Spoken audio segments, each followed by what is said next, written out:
Voter बनाए थे और बहुत से डिलीट किए थे, और यही कलाकारी यहाँ कर रहे हैं। हम इस ओर पूरा ध्यान दे रहे हैं। साथ ही प्रधानमंत्री मोदी के बयान पर बोलते हुए उन्होंने कहा कि शिवराज सिंह खुद तो झूठ बोलने में माहिर हैं और दूसरों को भी झूठ बुलवाने में माहिर हो गए हैं। भाजपा ने कर्नाटक में भी बहुत सारे फर्जी वोटर बनाए थे और बहुत सारे वोटर डिलीट किए थे। वही कलाकारी उनकी यहाँ भी है। इस पर हम पूरा ध्यान दे रहे हैं। वोटर लिस्ट की पूरी स्क्रूटनी करेंगे। शिवराज सिंह तो माहिर है, वो तो झूठ तो खुद बोलते ही है, पर दूसरों से भी झूठ बुलाने में वे माहिर हो गए।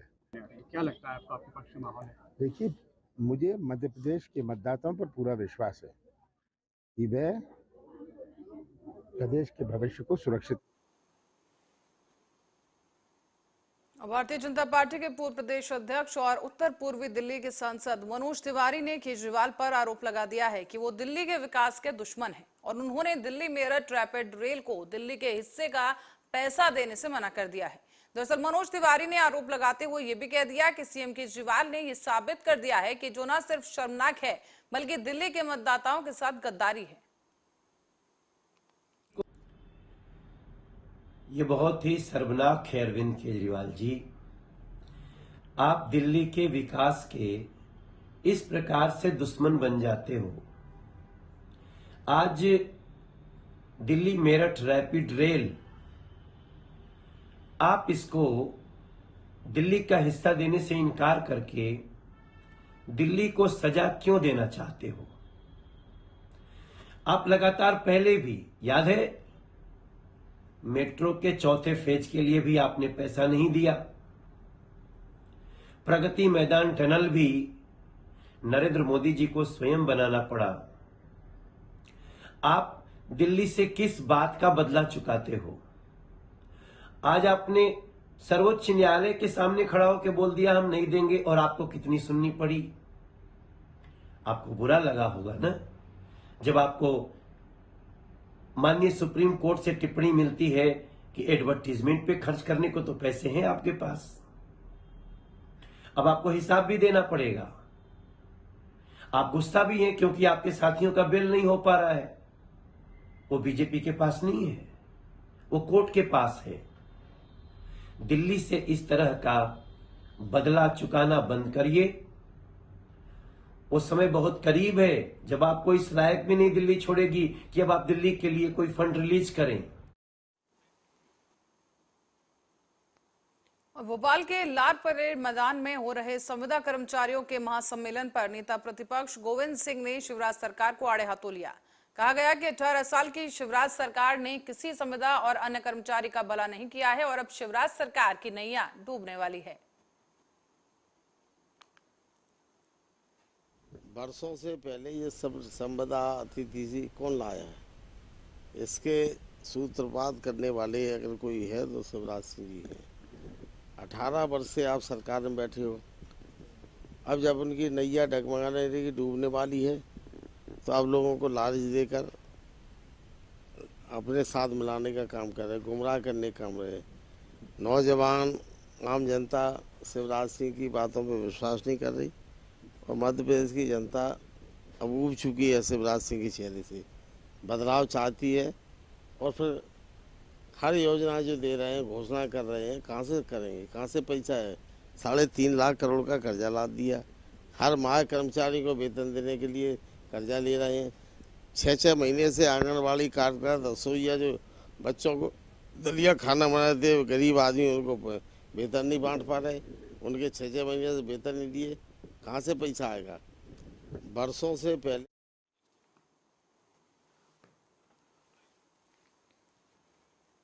केंद्र सरकार के द्वारा एक राष्ट्र एक कानून संबंधी लेकर आए जा रहे यूनिफॉर्म सिविल कोड बिल के समर्थन में शहर की धार्मिक और सामाजिक जत्थेबंदियों ने अहम भूमिका निभाने के लिए कमर कस ली है। इसी के चलते लगातार 2 बैठकें की गई और संस्थाओं को एक बैनर तले इकट्ठा किया जा रहा है। व्यापार मंडल के प्रधान ने कहा है कि मजबूत राष्ट्र के लिए यूसीसी बहुत जरूरी है और इससे जाति भेदभाव खत्म होगा और हर कोई एक नियम का पालन करेगा। उन्होंने ये भी कहा कि यूसीसी किसी धर्म के खिलाफ नहीं बल्कि सभी को एकजुट करने के लिए है। देश के लोगों को गुमराह करने और सस्ती राजनीति करने की वजह से सियासी पार्टियों को देश में आ रहे बड़े बदलाव में सहयोग करना चाहिए। जय ਇਸ ਕਰਕੇ ਜਿਹੜਾ ਇਹ ਲਾ ਜਿਹੜਾ ਆਪਾਂ ਜਿਹਦੀ ਸਪੋਰਟ ਕਰਨ ਜਾ ਰਹੇ ਹਾਂ, ਇਹਨੂੰ ਪਰਸਨਲੀ ਆਪਦੇ ਬਸ ਇੱਕ ਉਹ ਬਣਾ ਲਓ ਸਾਡੀ ਦੇਸ਼ ਮੀਡੀਆ ਤੇ ਪ੍ਰਿੰਟ ਮੀਡੀਆ ਦਾ ਬਹੁਤ ਬਹੁਤ ਧੰਨਵਾਦ ਕਰਦਾ। ਅੱਜ ਤੁਸੀਂ ਜਿਹੜੇ ਥੋੜੇ ਸਮੇਂ ਤੇ ਕਾਲ ਕਰਨ ਤੇ ਤੁਸੀਂ ਸਾਡੇ ਨਾਲ ਇਸ ਅਹਿਮ ਮੁੱਦੇ ਤੇ ਇਕੱਠੇ ਹੋਏ ਆ। ਇਹ ਮੁੱਦਾ ਜਿਹੜਾ ਹੈਗਾ ਇਹ ਕੋਈ ਰਾਜਨੀਤੀ ਕਰਨ ਦਾ ਮੁੱਦਾ ਨਹੀਂ ਹੈ ਵੀ ਕੋਈ ਅਸੀਂ ਇੱਥੇ ਰਾਜਨੀਤੀ ਕਰਨਾ ਆ। ਇਹ ਰਾਸ਼ਟਰੀਕਰਨ ਦਾ ਮੁੱਦਾ ਹੈਗਾ, ਕਿਉਂਕਿ ਜਿਹੜਾ ਅੱਜ ਸਮਾਜ ਦੇ ਵਿੱਚ ਯੂਨੀਵਰਸਲ ਸਿਵਲ ਕੋਡ ਜਿਹੜਾ ਹੈ ਸਾਰੇ ਨਾਗਰਿਕਾਂ ਨੂੰ ਇੱਕੋ ਅਧਿਕਾਰ, ਇਸ ਦਾ ਮਤਲਬ ਹੈ ਸਾਰਿਆਂ ਨੂੰ ਇੱਕੋ ਜਿਹਾ ਅਧਿਕਾਰ, ਚਾਹੇ ਉਹ ਬੱਚਾ ਹੈ, ਚਾਹੇ ਉਹ ਬੁੜਾ ਹੈ, ਚਾਹੇ ਔਰਤ ਹੈ, ਚਾਹੇ ਆਦਮੀ ਹੈ, ਕਿਸੇ ਵੀ ਜਾਤੀ ਨਾਲ ਸੰਬੰਧਿਤ ਹੈ, ਉਹਨੂੰ ਸਾਰਿਆਂ ਨੂੰ ਇੱਕੋ ਜਿਹਾ ਅਧਿਕਾਰ ਮਿਲੇ। ਇੱਥੇ ਇੱਕ ਭਰਮ ਫੈਲਾਇਆ ਜਾ ਰਿਹਾ ਹੈ ਵੀ ਇਸ ਤੋਂ ਬਾਅਦ ਜੀ ਇਹ ਸ਼ਾਦੀ ਦੇ ਨਿਯਮ ਬਦਲ ਜਾਣਗੇ। ਕੋਈ ਨਿਯਮ ਨਹੀਂ। ਜੇ ਸਿੱਖ ਪਰਿਵਾਰ ਦੇ ਵਿੱਚ ਲਾਵਾਂ ਲਈਆਂ ਜਾਂਦੀਆਂ ਤਾਂ ਲਾਵਾਂ ਦਾ ਢੰਗ ਵੀ ਉਹੀ ਰਹੂਗਾ।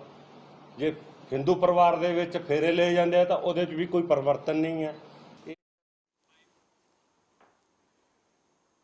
रुक करेंगे बुलंदशहर की ओर, जहां बढ़ते प्रदूषण को रोकने के लिए करप्शन फ्री इंडिया संगठन ने एसडीएम से बातचीत की और अध्यक्ष प्रवीण भारतीय ने वायु प्रदूषण के कुछ वीडियो अधिकारियों को दिखाए हैं और एक सप्ताह में प्रदूषण फैलाने वाली फैक्ट्रियों पर कार्रवाई न होने पर आंदोलन की चेतावनी दी गई है।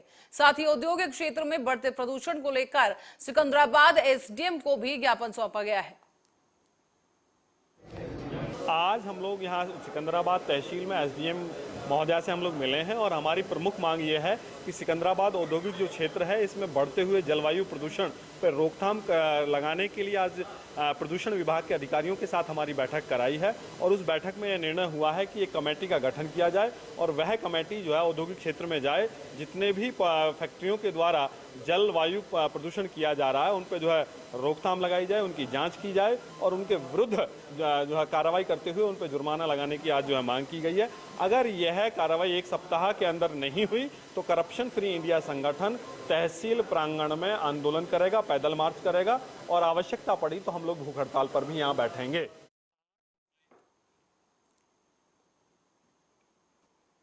और देश की विरासत और चंद्रकांता संतति उपन्यास में वर्णित तिलिस्मी चुनार का किला पहली बार अब 7 जुलाई से 3 दिवसीय चुनार महोत्सव का इसमें आयोजन किया जा रहा है।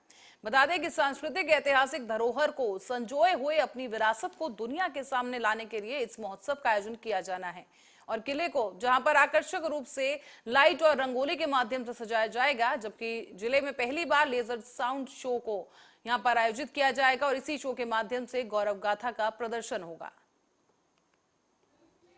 इसे बहुत ही एक महत्वपूर्ण जगह है। चुनार का किला भी अपने आप में बहुत सारी कहानियों को, बहुत सारे जिसे कहते हैं संस्कृति को संजोए हुए है, तो उसी को दुनिया के सामने लाने के लिए एक चुनार महोत्सव का आयोजन किया जा रहा है, जो कि सावन मास में सावन के मेले के रूप में भी रहेगा। 7, 8 और 9 जुलाई को ये कार्यक्रम आयोजित किया जाएगा। इसके 3 जगह पे अलग अलग चीज़ें इसमें रहेंगी। एक तो चुनार के किले के अंदर अच्छी सजावट की जाएगी, जिसमें लाइटिंग, फूलों की सजावट और रंगोली और ध्वनि जैसे साउंड के भी कार्यक्रम कुछ वहाँ पे रहेंगे। साथ में हमारा जो पीएसी ग्राउंड है वहाँ पे सावन का मेला लगेगा, जिसमें झूले रहेंगे, खाने के स्टॉल्स, और हमारा जो क्षेत्र है वो हस्तशिल्प के लिए भी बहुत जाना जाता है। जैसे चुनार के बर्तन, अरोरा के खिलौने, कालीन, इस तरह के कई सारे स्टॉल्स वहाँ लगेंगे, जिससे लोग आए और जान सके कि हमारे क्षेत्र में क्या क्या है, वो खरीद भी सकेंगे। इसके साथ साथ एक सांस्कृतिक कन्नौज में सावन के पहले ही दिन बाबा गौरी शंकर मंदिर में श्रद्धालुओं की भीड़ उमड़ पड़ी है। इस दौरान गंगा जल चढ़ाकर बाबा गौरी शंकर का रुद्राभिषेक किया गया और हजारों साल पुराने इस स्वयंभू शिवलिंग की सावन में खास तरीके से आराधना की जाती है। छठी शताब्दी में सम्राट हर्षवर्धन ने यहाँ पर 1000 पुजारी तैनात किए थे। बता दें कि गंगा काली नदी के पास इस मंदिर में भगवान शिव का पूरा परिवार है और इस मंदिर के मुख्य पुजारी का ये कहना है कि यहाँ सच्चे मन से आने वालों की हर मुराद पूरी होती है। संजय शर्मा, मैं कन्नौज से हूँ। गौरी शंकर मंदिर में क्या इतिहास है और क्या महत्व है यहाँ की? ये बहुत प्राचीन मंदिर है और ये हर्षवर्धन कालीन, मतलब काफी पुराने टाइम से है, ये उसका बहुत महत्व है। और इसमें पूरी जो शिवलिंग है ये स्वयंभू है, ये ऐसा कहते हैं लोग। जब ये 51 शक्तिपीठों में से एक है, तो यहाँ कहते हैं सती का कान गिरा हुआ था, जो कथा के अनुसार जो भी है, तो वही है। उसमें शिव जी भी हैं, गणेश जी भी हैं और पूरा परिवार है, माँ पार्वती जी। किया। संजय शर्मा, मैं कन्नौज से हूँ। ये जो है गौरी शंकर मंदिर 6ठी शती ईस्वी का है, 1600 वर्ष पुराना मंदिर है। कहते हैं कि जब राजा हर्षवर्धन यहाँ थे तो भगवान गौरी शंकर की पूजा करने के लिए 1000 पुजारी जो है यहाँ नियुक्त थे। इस साल जो है मलमास का महीना है, 2 सावन है, शुद्ध सावन और एक मलमास है, तो 2 महीने हैं। मलमास में भी पूजा का बहुत बड़ा महत्व है और शुद्ध सावन में भी जो है शंकर जी के पूजन का बहुत महत्व है। और जो है श्रद्धालु बहुत दूर दूर से आते हैं। जो है हमारे यहाँ प्रशासन की व्यवस्था है। और हापुड़ के कोतवाली नगर क्षेत्र के काली मस्जिद मोहल्ला ब्रह्मनान में रविवार की देर शाम को भैंसा बुग्गी खड़ी करने को लेकर 2 समुदाय के बीच फसाद हुआ और इस फसाद में वांछित 4 फरार पत्थरबाजों पर पुलिस ने कार्रवाई की और साथ ही 10-10 हजार रुपए का इनाम उन पर घोषित कर दिया है। नागरिकों से भी अपील की गई कि फरार पत्थरबाजों के संबंध में किसी को कोई भी जानकारी हो तो पुलिस को सूचित करे। 2 जुलाई की 6:30 बजे मोहल्ला ब्रह्मनान काली मस्जिद के पास 2 पक्षों के बीच हुए पथराव के संबंध में कोतवाली नगर हापुड़ में 2 अभियोग पंजीकृत किए गए थे। उक्त अभियोगों के वांछित अभियुक्तों में से 4 अभियुक्तों के विरुद्ध श्रीमान पुलिस अधीक्षक हापुड़ महोदय द्वारा 10,000 रुपए का इनाम घोषित किया गया है। उक्त अभियुक्त गण की शीघ्र गिरफ्तारी सुनिश्चित की जाएगी। 2 जुलाई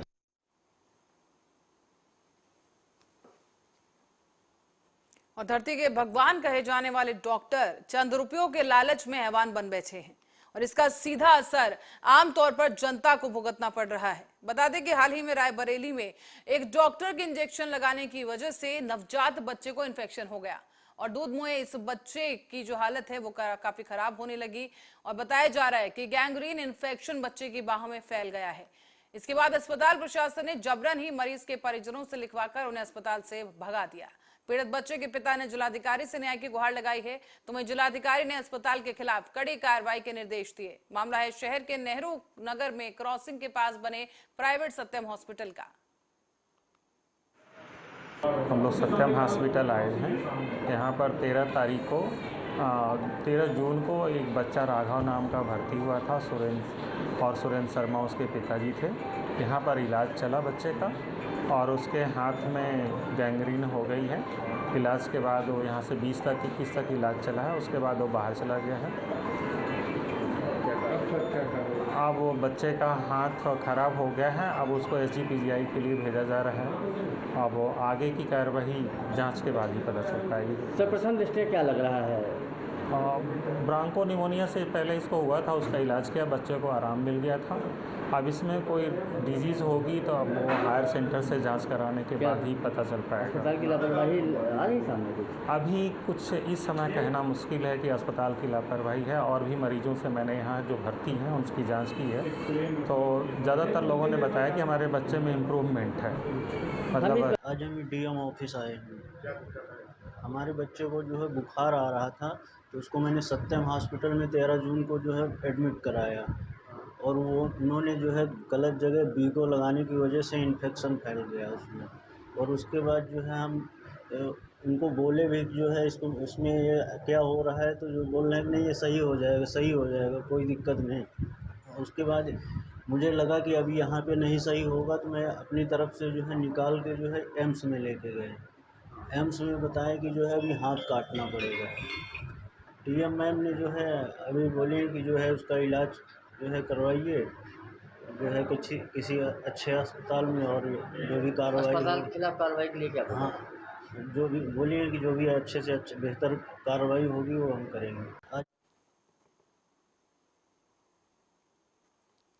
खबर रायबरेली से है, जहां संदिग्ध परिस्थितियों में एक सराफे की दुकान में अचानक आग लग गई। दुकानदारों में अफरा तफरी मच गई। बताया जा रहा है कि सूचना पर पहुंचे दमकल कर्मियों ने कड़ी मुशक्कत के बाद आग पर काबू पा लिया है।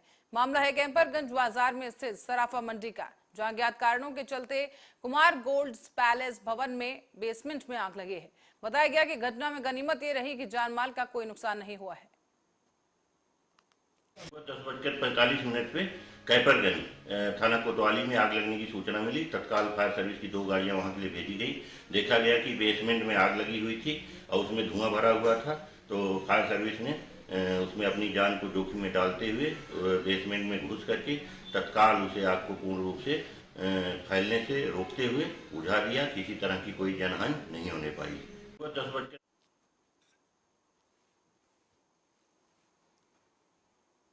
और रायबरेली में 24 घंटे से लगातार हो रही बारिश की वजह से कच्चा मकान ढह गया है। साथ ही साथ मकान के मलबे में दबकर 2 लोग घायल हुए। बताया जा रहा है कि मामला तेलिया कोट मोहल्ले का है, जहां 2 दिन से लगातार बारिश हो रही है और इसी के चलते बेबी सोनकर नाम की महिला का कच्चा मकान भरभरा कर गिर गया। स्थानीय लोगों की मदद से दोनों घायलों को मलबे से निकालकर इलाज के लिए अस्पताल में ले जाया गया है।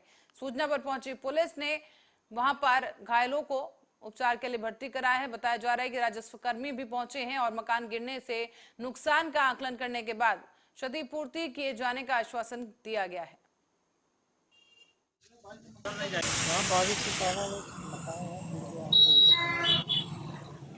कितने लोग चोटिल हुए उसमें?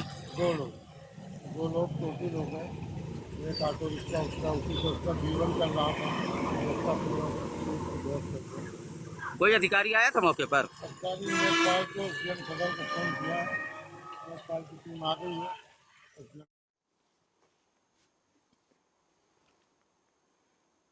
और अभी नई नवेली एसडीएम बनी ज्योति मौर्य का मामला शांत भी नहीं हुआ था कि रायबरेली में एक और मामला सामने आया है। यहां पर पति के प्रदेश जाते ही पत्नी ने अपने प्रेमी के साथ मिलकर घर में खड़ी लाखों रुपए की भैंसों को दूसरों के हाथ में बेच दिया। बताया जा रहा है कि वापस लौटने पर जब पति ने नाराजगी जताई तो पत्नी ने प्रेमी के साथ मिलकर अपने पति पर ही मुकदमा दर्ज करा दिया। मामला है सलोन कोतवाली क्षेत्र के पामरगंज गांव का। बताया जा रहा है कि जब पति ने भैंसों के बारे में पूछा तो पत्नी ने कहा कि मैंने उन्हें बेच डाला है, अब मुझे तुम्हारी जरूरत नहीं, तुम घर छोड़कर चले जाओ। इसके बाद पत्नी ने थाने में जाकर पति के खिलाफ ही तहरीर दर्ज करा दी, जिस पर थाने के सिपाही अरुण कुमार पांडे ने 15,000 रुपए की रिश्वत लेकर दोनों पक्षों में सुलह करा दी है। सर वो हमको जो है मतलब कि घर से निकालना चाहती कि तुम्हारा कोई ज़रूरत नहीं, और थाना हमको झूठा इल्ज़ाम लगा करके वहाँ ले गई थी कि मेरा पति दारू पी करके मेरे को पीड़ित करता है। सर मैंने भल भल कहा कि गांव में पता किया जाए, सर मैं 4 दिन के लिए आता हूं, कोई लड़ाई झगड़ा नहीं करो, गलत करती है तब मैं रोकता हूं। पुलिस ने हमारी नहीं सुनी, बोला कि भोसड़ी वाले को अंदर कर दो तभी ये सुधरेगा। सर हमने कहा नहीं सर कोई गलती नहीं किया। सर जब धमकी दिया तो सिपाही ने हमको बोला, एकांत में ले गया, बोला कि कुछ खर्चा की व्यवस्था करो तो आपको जो है मतलब सुलह समझौता करके छोड़ दिया जाएगा। सर मैं सोचा कि मैं गरीब आदमी हूँ, जेल चला जाऊँगा तो मेरी ज़िंदगी बेकार हो जाएगी। इस पर सर जो मेरे पास 15,000 रुपये था हमने दिया है। सर वो हमको जो है मतलब कि घर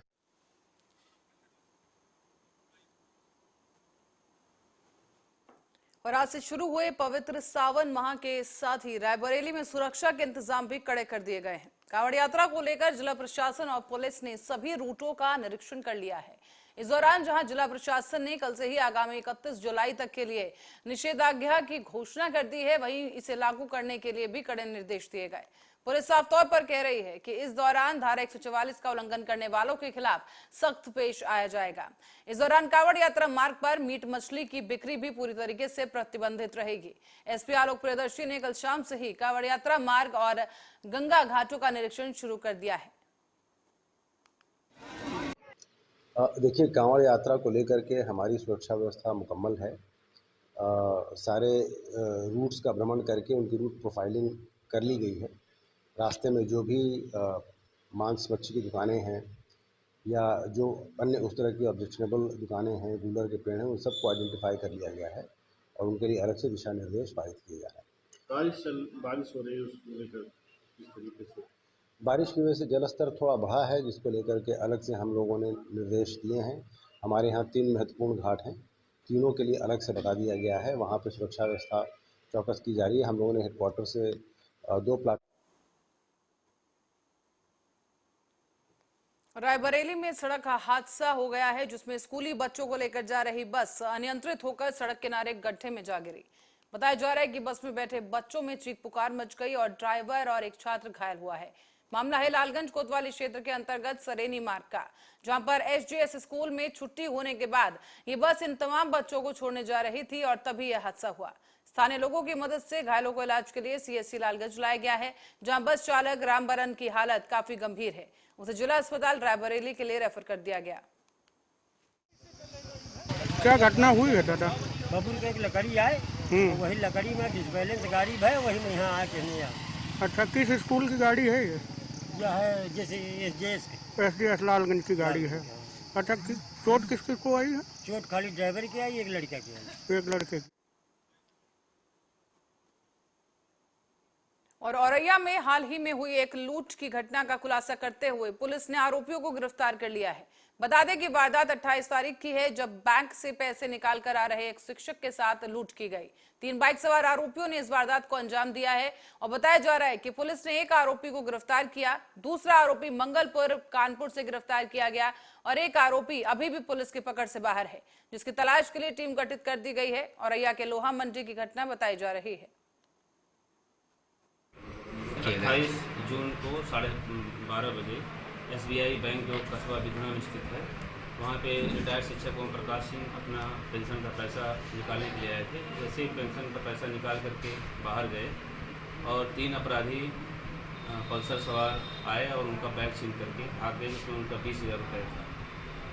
तत्काल पुलिस ने कार्रवाई करते हुए उनके तहरीर के आधार पर अभियोग पंजीकृत कर लिया और अनावरण के लिए पुलिस अधीक्षक महोदय द्वारा 2 टीमें गठित की गई थी। निरंतर पुलिस के प्रयास से आज एक अभियुक्त सुरेश, जिसके ऊपर 17 अभियोग पंजीकृत है, जो दिव्यापुर का रहने वाला है, अरेस्ट हुआ है। और एक अभियुक्त जो 1 लाख का लूट किया था कानपुर देहात में मंगलपुर थाने में अभियोग पंजीकृत है, प्रमोद उर्फ बुद्धा, वो भी गिरफ्तार हो गया है। मेन एक्यूज्ड रईस जो इंदिरा नगर भट्टा बस्ती दिव्यापुर का रहने वाला है, ये अभी फरार चल रहा है। इसके गिरफ्तारी के लिए प्रयास। और राजधानी दिल्ली की ओर रुख करेंगे, जहां अपराधियों के हौसले बुलंद होते हुए देखे गए। एक सीए को दिन दहाड़े गोली मारकर लूट की वारदात को अंजाम देने का मामला सामने आया है। पूरा मामला जो है वो नेताजी सुभाष प्लेस का बताया जा रहा है। यहाँ पर एक सीए जब रात के वक्त अपने घर जा रहा था, उसी दौरान कुछ अज्ञात हमलावरों ने उसके साथ लूट की कोशिश की, थोड़ी नोकझोंक हुई और इसी दौरान लूट की वारदात को अंजाम देना चाहा। लेकिन जब सीए ने इस बात का विरोध किया तो आरोपियों ने गोली दाग दी, जिसके चलते सीए गंभीर रूप से घायल हुआ है और उसकी पहचान रितेश गर्ग के रूप में की गई। जानकारी मिलने के बाद पुलिस टीम मौके पर पहुंची और आसपास के सीसीटीवी फुटेज को खंगालने में पुलिस जुटी हुई है।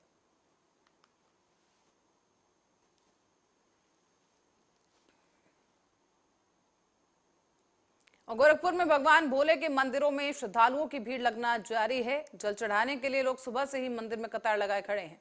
शहर में यूं तो कई ऐसे मंदिर हैं जहां श्रद्धालु पहुंचकर जलाभिषेक कर रहे हैं, लेकिन सावन के महीने में गोरखपुर के मानसरोवर मंदिर की श्रद्धा कुछ अलग ही हो जाती है।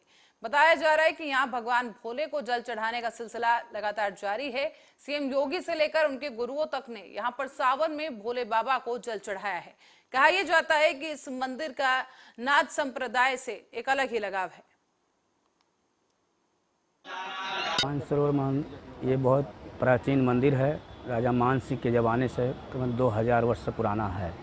यहाँ पे प्रतिदिन रुद्राभिषेक है, अनुष्ठान वगैरह चलते रहते हैं, पूजा। और ये सावन मास का बहुत महत्वपूर्ण होता है। जो भी यहाँ पे मन्नत अपना रहता है, कोई बीमार है, कोमा में है, महामृत्युंजय का जप चलता है, उनकी पूजा पाठ जो भी करते हैं सब उनकी रक्षा हो जाती है।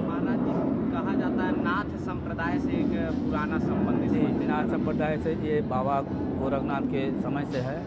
और यहाँ पे जो भी मंदिर के महंत लोग अपने बाबा अवैधनाथ गुरु जी और अपने बड़े महाराज जी दिग्विजयनाथ जी यहाँ पे रुद्राभिषेक कर। सुमेरपुर की ओर रुख करेंगे, जहां से खबर है कि बेखौफ हुए अपराधियों ने एक और वारदात को अंजाम दिया और इसका ऐलान खुद इन बदमाशों ने सोशल मीडिया पर ही कर दिया है। दरअसल आपको बता दें कि एक पोस्ट के जरिए बदमाशों ने साबित कर दिया है कि वो कितना बेखौफ है। बताया जा रहा है कि हाल ही में फेसबुक पर एक राजनेता को खुलेआम जान से मारने की धमकी दी गई। सदर विधायक मनोज प्रजापति को जान से मारने की ये धमकी दी गई है।